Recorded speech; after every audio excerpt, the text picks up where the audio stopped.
shot in 4K ultra high definition. Your number one source for local news. WRAL News. Coverage you can count on. Lingering low pressure will bring us another chance for scattered thunderstorms this afternoon. I'll show you who has a chance for flooding.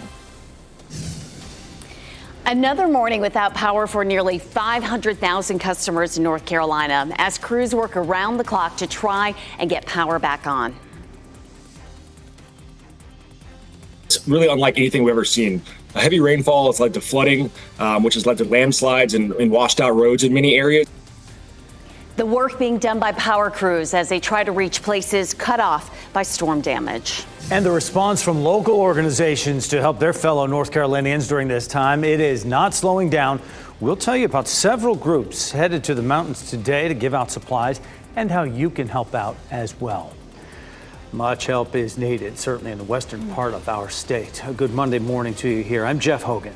And I'm Renee Chu. Great to have you with us. A very unprecedented kind of Monday morning in the wake of Helene. And we are committed to letting you know what's happening there in western North Carolina. We'll be hearing from Brett Neese in just a little bit. First, let's get to meteorologist Elizabeth Gardner in the WRAL Severe Weather Center. And we could see more showers today, Elizabeth. Yeah, by the time we get to lunchtime, we can see some scattered showers and thunderstorms popping up. A little bit of patchy fog possible out there, too, this morning. We have a remnant low that's back to the west. Will continue to drift eastward and eventually on up to the north and take all this mugginess with it. We take a look at futurecast starting here this morning, and you can see a good bit of cloud cover. Will likely be dry during the morning commute, minus just a little drizzle with some of the morning fog. But once we get past lunchtime, between 2 and 3, we start to see a few cells pop up. Some of those could produce some brief heavy rain. And of course, we're so saturated right now that we could end up with any of these cells producing just a little bit of minor flooding. So we do have the potential, a greater potential in our northern counties for there to be a flooding risk. But from the Triangle area south and east, there's just a low risk for some flooding today.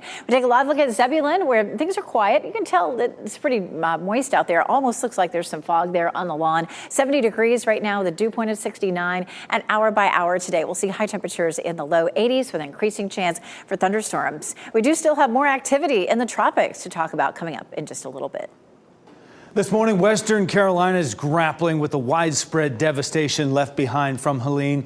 In Buncombe County alone, over 90,000 customers are still without power.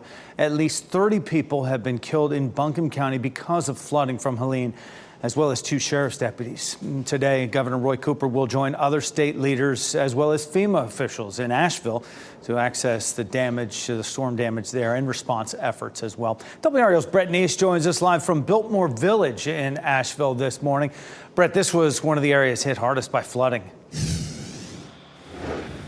Yeah, Jeff, this is one of the main roads that's into the Biltmore Village. You can see the police lights here behind me blocking off this road at this point in the morning. But this is just one of the downtown sections hit by Helene. I want to show you video from another one. This is the River Arts District, also essentially wiped out from this flooding.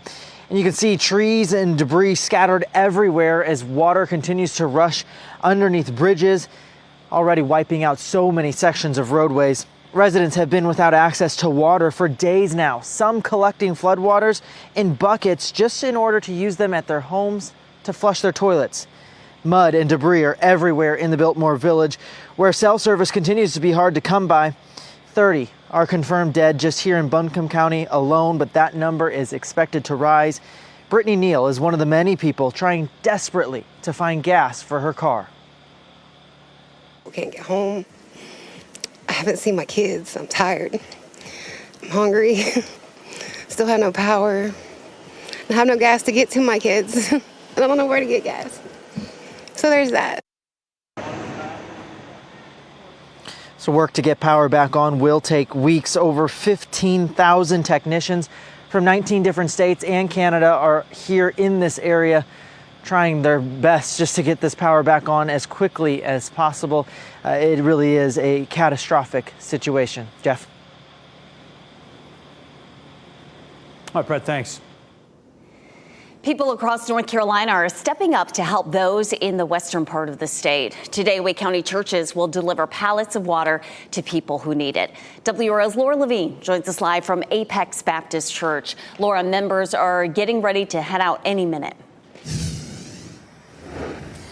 Renee, good morning. Well, listen, the greatest challenge, Governor Cooper said, for the state is getting people out of those areas in western North Carolina and getting supplies like this in. And that's exactly why we are seeing such a huge effort from local communities here at Apex Baptist. You can see just cases and cases of water stacked up here by the front door. Apex Mission collected hundreds of cases of water, and they plan to hit the roads at some point later this morning to get to western North Carolina. This is a dire need for the hardest hit areas. So communities across the Triangle and beyond, they are stepping up to support. These are photos from Summit Church, Capitol Hills, who also collected cases of water from its congregation yesterday. In a briefing Sunday, officials said hundreds of thousands of Buncombe County residents may not have access to water for weeks. The county manager said the trucks of food and water are on their way, but have been stuck in transit. Governor Cooper says supplies and essential commodities are also being airlifted to these communities, and mass feeding sites will open soon. This is an unprecedented tragedy that requires an unprecedented response. So if you are at home and looking for ways that you can help, we have a QR code on your screen right there, which will send you to a link on how to do so. Meanwhile, officials in Buncombe County, they plan to have another briefing later this morning at 10 a.m., hopefully with an updated timeline on when the state's resources will get to them. Laura Levine, WRAL News, live in Apex. Starting today, you can drop off donations to help victims of Helene at the Johnson County Sheriff's Office. It is holding a week-long donation drive. They're asking the community to help if they can, and they're collecting things like water bottles, non-perishable foods, cleaning supplies, and hygiene products. You can also drop off diapers and baby wipes, as well as pet food. The donation window today is from 1 until 5 p.m. Then tomorrow through Friday, you can stop by any time from 8:30 a.m. until 5 p.m.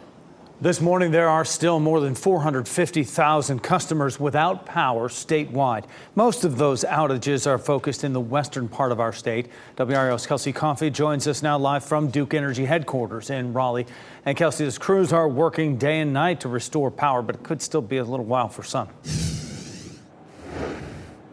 Jeff, exactly. Crews here from Duke Energy are working around the clock to restore power. Utility crews from across the country are headed towards western North Carolina.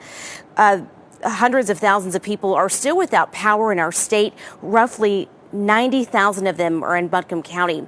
It could be days before customers can get back on the grid. Landslides and washouts are pushing back that timeline. Restoring power for hospitals, schools, and essential services are priority number one. And many of those, as you get into western North Carolina and into the higher elevations, are very difficult to access and in some case involve severely damaged or destroyed infrastructure that will have to be rebuilt. You just heard from Jeff Brooks there with Duke Energy. Several homes that are stuck in floodwaters will have to be repaired first before power can even be restored there. So just a long road ahead for all of the folks involved in this. Kelsey Coffey, WRAL News, live in Raleigh. 38 here in the WRAL Live Center. I just wanted to bring you more images that we're seeing from the western part of our state. This is another perspective from Asheville, not too far actually from where Brett Neese is, but just wanted to show you right here. You'll see this van that's just submerged in that water there, and you'll see these sandbags that have been placed, as well as so many people try to defend off as much water as they could. Obviously, you know, it was significant damage that was brought on by so much rainfall here. And this just gives you the perspective of what, you know, the scope of the damage that we've seen. And I want to scoot forward just a little bit to show you more images from the sky. That's where we're trying to get here. And as you see this establishing shot showing this other part of Asheville with all the water covering the streets, you just feel for those people that are going through this right now. A very difficult time. Absolutely. Thank you. 1,000 people still unaccounted for in the western part of our state. The state says there's a tool you can use if you haven't been able to get in contact with your loved ones. They're asking people to call 211, and that will put you on a list for a welfare check so that officials know where to look for friends or family members. 211 operators also have information about other resources available to communities, including where open shelters are located and where you can get food and water. We have a list of people who have reported as being safe from the storm on WRAL.com. To mark yourself safe, please reach out to us using the form in that online story and use the subject line NC Safe List. This evening, you can share your input about Durham Public Schools with the new superintendent. Anthony Lewis is hosting a series of meetings to hear directly from DPS stakeholders about their experiences. Tonight's meeting will be at First Calvary Baptist Church on Moorhead Avenue in Durham from 6 to 7:30. If you missed tonight's meeting, there'll be another tomorrow at Jordan High School. All DPS families, students, staff, and Durham community members are invited to attend. A family is displaced after a fire on Dickens Drive in Raleigh. Our breaking news tracker got video of the scene showing the aftermath of that fire. A neighbor says he heard the crackling of the flames and ran outside to check on the family, and he captured this video. The Red Cross is helping the family. Baltimore Ravens put a stop to the Buffalo Bills' winning streak last night, beating them soundly 35-10. The Ravens never trailed during the game. Baltimore's running back was very close to setting NFL history, specifically right there, Derrick Henry, with 199 yards on 24 carries. If he gained just one more yard, he would have produced his 7th career 200-plus yard game on the ground and broken his tie with O.J. Simpson and Chris Johnson. 41, a major highway near Atlanta has been closed for more than 24 hours after a fire at this chemical plant. The warning from experts about the potential dangers for people who live nearby. And hope is on the horizon for 2 astronauts stuck in space. What's next now that the ship meant to bring them home has arrived at the International Space Station? And here's a live look at Durham from the American Tobacco campus. It's a foggy morning outside in some communities. We have a chance for rain this afternoon and tonight. Elizabeth will time that out for us.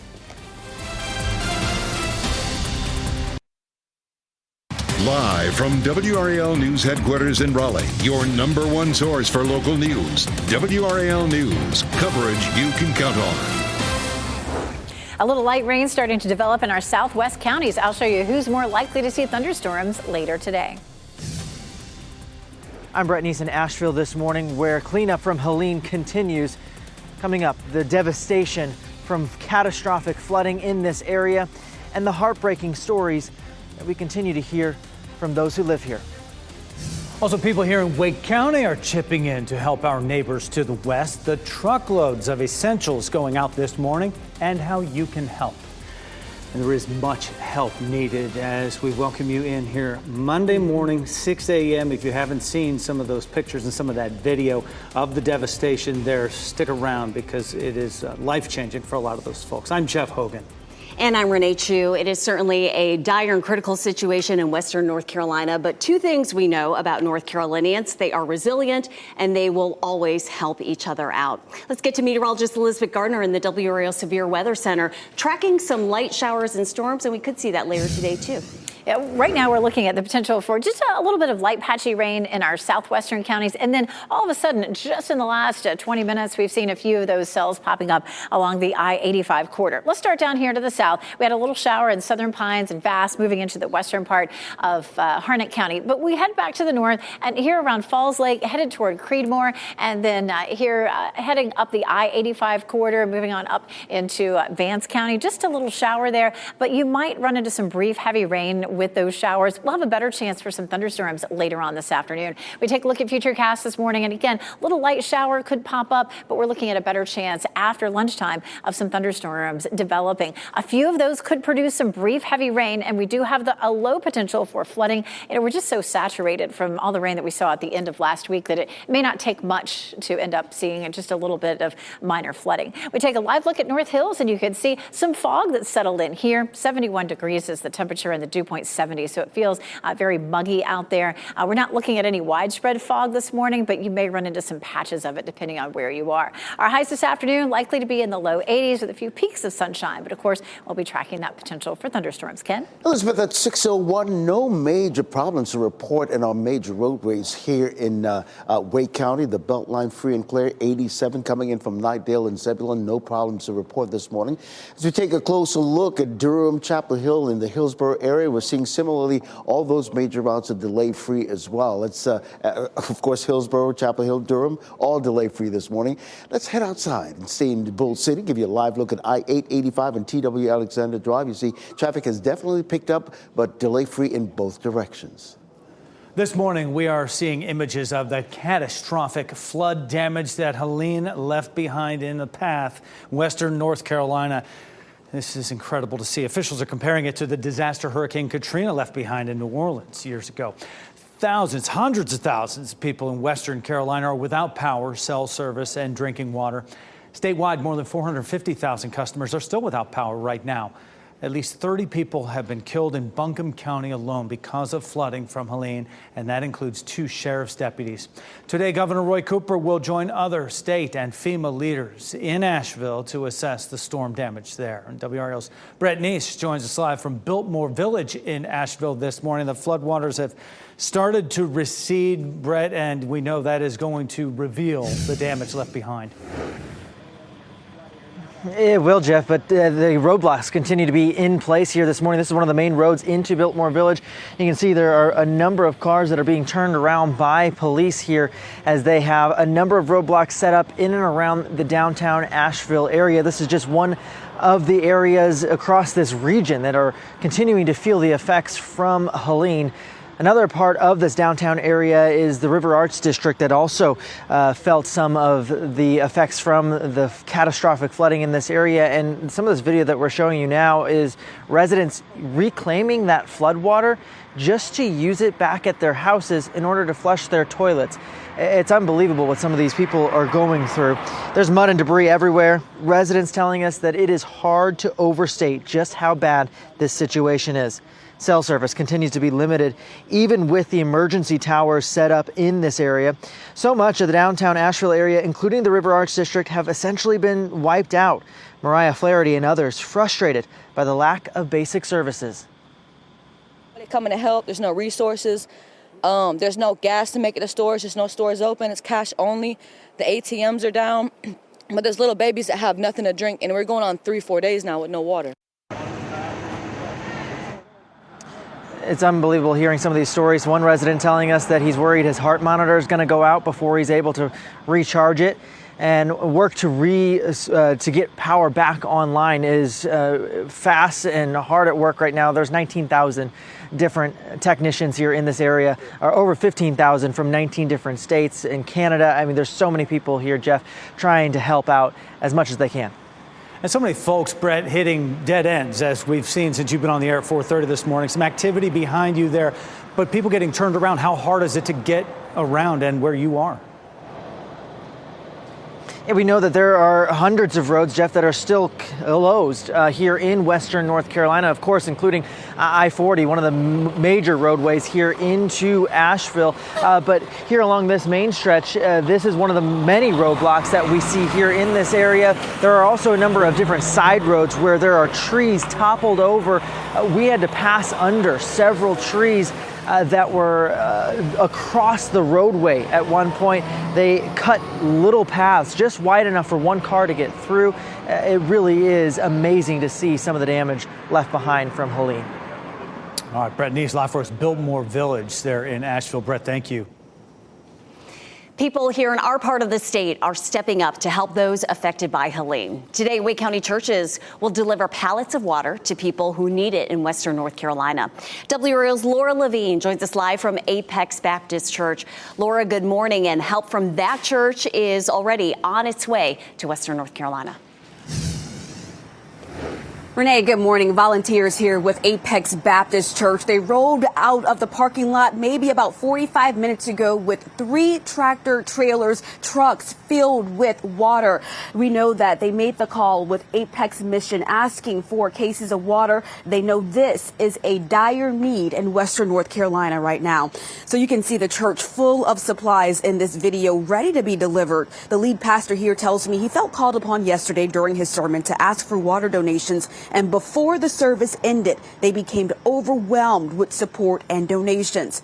In a briefing Sunday, officials said hundreds of thousands of residents may not have access to water for weeks in western North Carolina due to major infrastructure damage to dozens of water plants. Lead pastor Zeb Cook, who is from Florida and has experienced hurricanes like Hurricane Michael, he says he knows firsthand what these people are dealing with. We know it's just a drop in the bucket. There's a big issue out there, and it's going to be ongoing for months and months, maybe even years, cleaning up. But if we can do anything to help someone bring the water to them, help them to feel a little better about their situation, we want to try to do that. Now, their journey to get to western North Carolina, he says they're still trying to figure that out. However, they do plan to head to Hendersonville, where they were able to connect with people there and a distribution site. They also plan to send another load of supplies on Thursday after identifying where they can travel to safely. Laura Levine, WRAL News, live in Apex. As of right now, there are almost 500,000 customers without power statewide, and we know most of the outages are focused on the western part of our state. WRAL's Kelsey Coffey joins us live from Duke Energy headquarters in Raleigh. And Kelsey, those utility crews from all over the state are trying to make a difference in western North Carolina for those folks to get their power back on. Jeff, exactly. This morning, there's just an overwhelming number of people who are waking up without power. Crews here from Duke Energy are working around the clock. Utility crews from across the country are headed towards western North Carolina. More than 450,000 customers are still without power in our state. Roughly 90,000 of them are in Buncombe County. It could be days before customers can get back on the grid. Landslides and washouts are pushing back that timeline. Restoring power for hospitals, schools, and essential services are priority number one. And you just saw those images there of homes being covered in floodwater. Many of those homes will have to be repaired first before crews can restore power. So this is a long road ahead for all of the folks who are out there. Kelsey Coffey, WRAL News, live in Raleigh. Our team coverage in western North Carolina in the aftermath of Helene continues. WRAL's Brett Neese and Eric Miller will bring us reports of recovery efforts throughout the week to come. We're working to learn the condition of two children who were hospitalized after a fire at a Raleigh apartment complex. This happened yesterday off Cantwell Court, right off North Raleigh Boulevard. A 4-year-old and a 1-year-old were taken to the hospital by EMS. Covering Johnston County, families can learn more about student assignment plans today. An information session is happening at Wilson's Mills Elementary School today from 6 to 8 p.m. There will be another one tomorrow at Swift Creek Middle School at the same time. You can hear about the proposed plan and give your feedback. One person was killed and 16 others hurt after Israeli airstrikes on Beirut this morning. The strike hit a multi-story building and appeared to target one apartment. In the past week, Israel has targeted Beirut's southern suburbs, where the militant group Hezbollah has a strong presence, but it has not hit locations near the city's center. The attack comes days after Israel assassinated Hezbollah leader Hassan Nasrallah. In response, Hezbollah fired new rockets into Israel. Israel has said its goal is to make northern Israel safe from Hezbollah rocket fire. With 36 days to go to Election Day, both candidates are hitting battleground states to make their pitches to voters. Speaking at a rally in Erie, Pennsylvania yesterday, former President Donald Trump called Vice President Harris mentally impaired. This comes as some GOP allies urged him to stay on message after he made similar remarks at a rally the night before. Trump will be back in North Carolina this week for a town hall event in Fayetteville on Friday. And then on Saturday, he will return to Butler, Pennsylvania for the first time since that attempted assassination in July. Meanwhile, Vice President Kamala Harris is in Las Vegas. She was there yesterday to speak to those supporters. That visit comes after a fundraising swing through California over the weekend. Her campaign said brought in $55 million on that swing. She also picked up another GOP endorsement yesterday from Arizona Senator Jeff Flake. Tomorrow, Senator J.D. Vance and Governor Tim Walz square off for the first time and only time in the vice presidential debate hosted by CBS News. Watch the debate on WRAL with full coverage starting at 8 p.m. A major dock worker strike could take effect in less than 24 hours. And just ahead, the huge economic impacts that could have and how it could delay you getting those essential items you may need. Michelle. And we have new video to show you from the western part of our state where students at a college there had to be evacuated by the National Guard. That's coming up. Elizabeth Gardner tracking some weather in our area this morning. Yeah, we have rain out there this morning, just a little bit, mostly to the north of the Triangle area. I'll show you who's most likely to see it this morning, and we could see a better chance later this afternoon. As you get into your car, tune to WRAL News Plus on your radio. In Raleigh on 99.3 FM. In Durham, 96.5 FM. And everywhere on 101.5 HD3.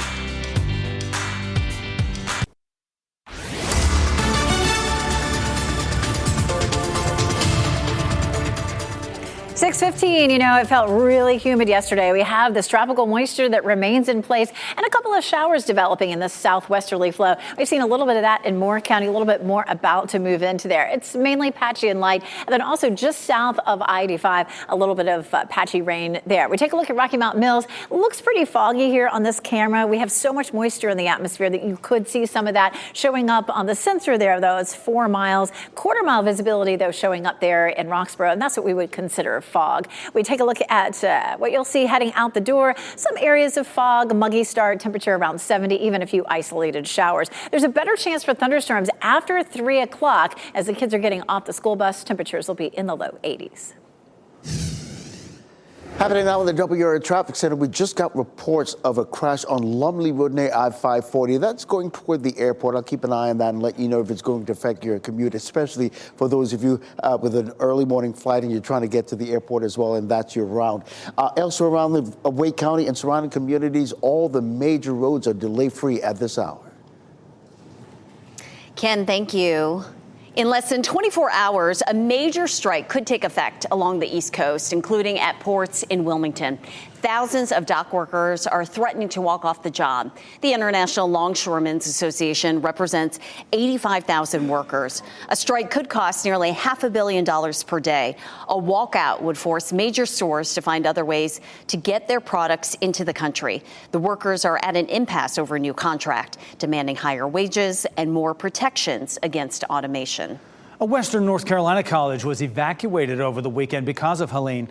WRAL's Michelle McConaughey is here right now with a message from the president of Lees McRae College in Banner Elk. And Michelle, those students there had to get some help from the National Guard. Pretty dramatic stuff. So dramatic, Jeff. In a post to the school's Facebook page, a National Guard helicopter actually rescued students from the campus, the last of them leaving yesterday afternoon along with their pets. The school's president spoke over this video here, telling everyone the helicopter was taking the students to Hickory. There were staff on board with them and other faculty and staff waiting to take care of them in Hickory. The students were picked up by family members or they are being housed in the Charlotte area. He says that they are blessed. And there was also a reminder in the post that main campus classes are canceled through Friday. Additional information about classes will be communicated in the coming week. Michelle, thanks. Appalachian State University, Western Carolina University, and UNC Asheville will not have classes this week as they deal with the devastation from Helene. App State and Western Carolina called off class until Friday of this week. Officials advise parents and others not to travel to the area. They've asked students to stay in the area if possible. UNC Asheville says classes are suspended until next Wednesday, October 9th. It is 6:18 now, and meteorologist Elizabeth Gardner giving us a look at what the weather's looking like outside, and in some places it looks a little foggy. It does. We have so much tropical moisture in place right now that you may run into some patchy fog in spots. It doesn't seem widespread as we take a look at the sensors and looking at the cameras. It does look like it's fairly isolated. It looks a little foggy there in Apex this morning. There's a live look at Fayetteville and Chapel Hill, and of course there's definitely some low cloud cover there in Raleigh over North Hills right now. Here's a look at the big picture. This low pressure system actually at one point was Helene, and it really fell apart start over the weekend over Tennessee and Kentucky, and it will continue to slide eastward over our area, and it will just bring us a few isolated showers and thunderstorms. We do have a low risk for flooding for parts of our viewing area. However, you can see where we have some rain down into South Carolina, and we have a southwesterly flow here at the surface, and so some of that has started to push on into our southern counties. We'll zoom in here, and you can see this batch of rain coming right across Charlotte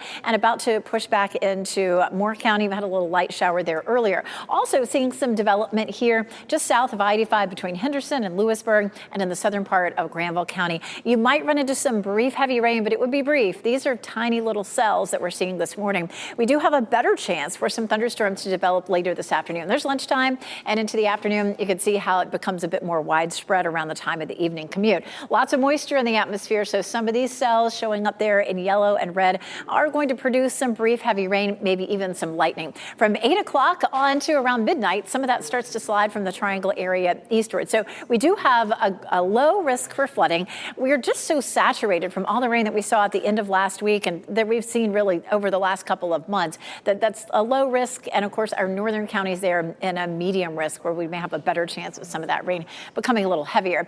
Today and tomorrow are going to be the best chances for rain for the next 5 or 6 days. And up near the Virginia line, it could be half an inch to an inch. But for most of us, it'll be maybe a tenth to a quarter of an inch. We're not looking at a lot of rain out of this. Here, of course, the remnants of Helene moving across our area, bringing us a chance of a shower again on Tuesday. But then it moves on out to sea. High pressure builds in, and that's going to bring us some dry conditions toward the end of the week. Boy, we need some dry conditions. Look at this. Wettest year to date at almost 50 inches of rain at RDU all just so far. That's about 14 inches above normal for the year. Checking tropical satellite, we're going to be watching the Caribbean again for some development. We take a look at about a 50% chance, and I'll tell you, some of our bigger computer models do develop this and bring it across Florida sometime in the next week. So we'll be watching that very carefully. 12 could become Kirk and become a Cat 3 storm, but Joyce, Isaac, and future Kirk look like they will stay out in the Atlantic and not cause any problems. Today and tomorrow, a chance for some scattered storms. We get into the weekend and it's a little bit drier. And finally, Ken, by Sunday, we may get a little bit of a taste of fall. It seems like it's just never coming. And I know our neighbors in the West can use some dry weather. Yeah, absolutely. Thanks. Well, here's something you can use this morning, what you can expect as you're heading out. We just got reports of a crash being worked right now on Lumley Road near I-540. You see the airport right there. So if Lumley Road is your commute to the airport, I would probably look for another route. Elsewhere this morning, we're not seeing any major issues on any of our major roadways this morning. And speaking of our major roadways, let's take you outside, give you a live look at I-40 and Rock Quarry Road. Traffic is beginning to pick up just a bit, but delay-free in both directions. Always remember, you can pop us on the radio when you're heading out, 101.5 HD3. Thanks, Ken. Just ahead, the recovery efforts have certainly not slowed down in western North Carolina. The dire circumstances people in Asheville are facing as they have no power, clean water, or cell service. And people here in the Triangle are working to help their neighbors to the west. We have a look at the truckloads of supplies going out and how you can help.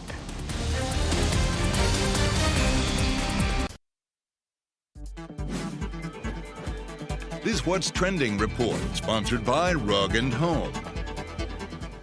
A film about the first ever episode of SNL premiered the same weekend as the 50th season of the show. Timing is everything. Ken Smith here now with What's Trending, Ken. Yeah, it was a solid start for Saturday night. The film made $265,000 in just the 5 theaters in which it was shown. That's $53,000 per theater. Saturday night opens in additional theaters this Friday and in wide release next Friday, October 11th. Yeah, it's just opening in a few theaters in New York, a couple in Los Angeles, and it nearly set a record for that sort of limited release. We'll all get a chance to check it out here very soon, but it details the minutes leading up to the very first episode of SNL. The excitement, the anticipation. Absolutely. There was a couple of Batman villains could be hitting the big screen soon. Sources telling The Hollywood Reporter. Bane and Deathstroke are being pulled together for a movie. Now, the last time we saw Bane was in The Dark Knight Rises. Yeah, that was in 2012. That was a muffled Tom Hardy who played the guy who's super strong, was injected with steroids or something. Yeah, there he is. And everybody loves a good villain, so you knew they were going to make a movie out of that. Get one there. Ken, thanks for that. Elizabeth. Isolated showers down here in the Sandhills and also near the I-85 corridor. We'll see a better chance for thunderstorms this afternoon. I'll show you the timeline coming up. I'm Brett Neese in Asheville, where roads still are blocked off as cleanup from Helene continues. And the situation only growing more dire as those who live here continue to wait for supplies that they desperately need. And Buffalo Bills are no longer on a win streak after the Ravens beat them last night. We have a look at what was nearly a historic game for Baltimore's running back. 3 for 3 to start the night are the Ravens.